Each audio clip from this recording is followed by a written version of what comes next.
You know, when you say releases by the end of 2023, I kinda assumed that would mean, I don't know, the second half of the year. I'm not complaining, because there's nothing to play in April anyway, really. So, cool. I have something that will probably end up taking a weekend to beat. So, the Fell Xenolouge release date announcement trailer. It's a thing.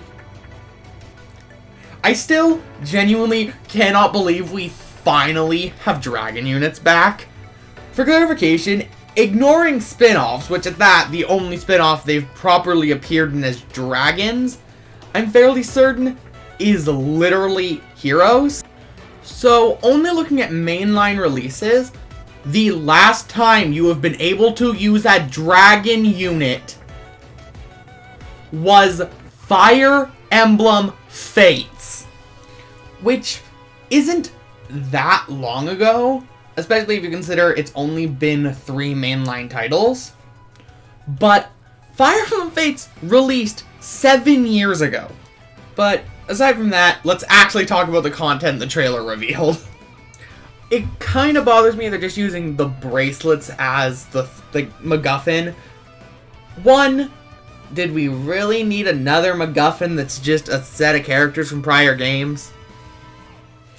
And if you wanted to use a new set of emblems, I really wish they did something along the lines of, here's the freaking spin-off game characters. I think that'd be super cool. Like, you just get a list of characters from the spin-offs. Shez, Itsuki, whatever the girl from Warriors is called. Stuff like that. I think it'd be cool, but I get why. They're less popular. Itsuki's probably a licensing nightmare, but I think that would have been cooler instead of just, look, it's the bracelets, the things you already have access to, because we have released the DLC in this game at a very, very weird rate. But hey, they announced 2 new classes. We get to use the Hounds. Sort of. As well as the Dragon units I mentioned. Yay. And story-wise, I'm not gonna say much. Like, oh, frick, Alir's dead. Sorta. Sort of not. I don't really care about Alir, I'll be honest. Honestly, I think the characters I care most about in this game are literally the ones that aren't from this game. Also, I'm just about to mention a spoiler for the end of the base game. Skip ahead like 20 seconds if you want to avoid it. But we should probably get the reveal of who the Zero Emblem is, which I have a whole video discussing, which should be linked in like the iCard like right now. Also, we'll be fighting other world versions of our party members, which could be really cool from a story's perspective if it's done well.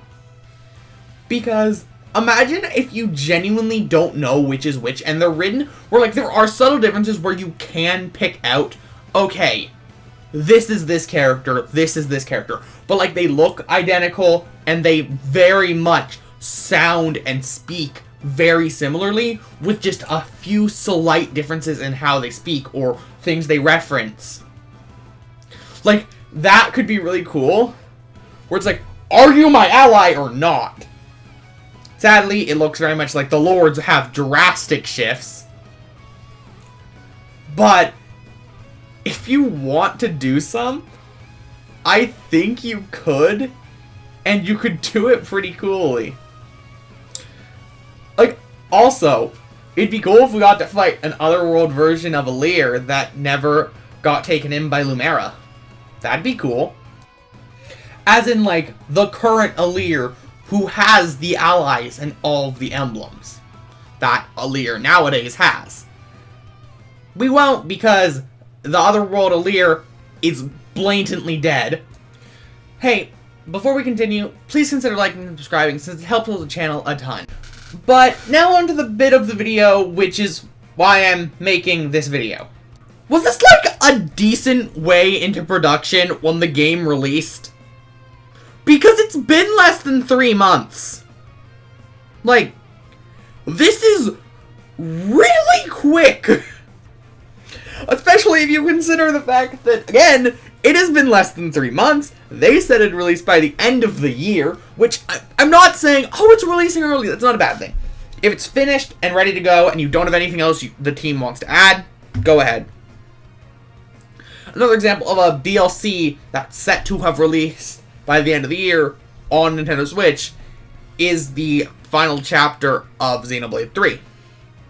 If that needs to be pushed back to some point in 2024 or later, so they can get the best out of it and have everything they want, do that. I'm fine with delays. But this seems to indicate it was, like, already done when the game released. Which is entirely likely because apparently they sat on the game for, like, literally a year waiting for it to release for some reason.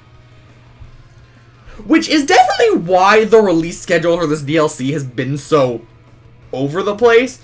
Because the game launches, DLC launches aside with it. Alright, that makes sense. Like a month later, DLC Wave 2 releases. A month after that, DLC Wave 3 releases. And a month after that, the final DLC releases. You would kind of assume it'd be spread out one a quarter. That's what I was assuming.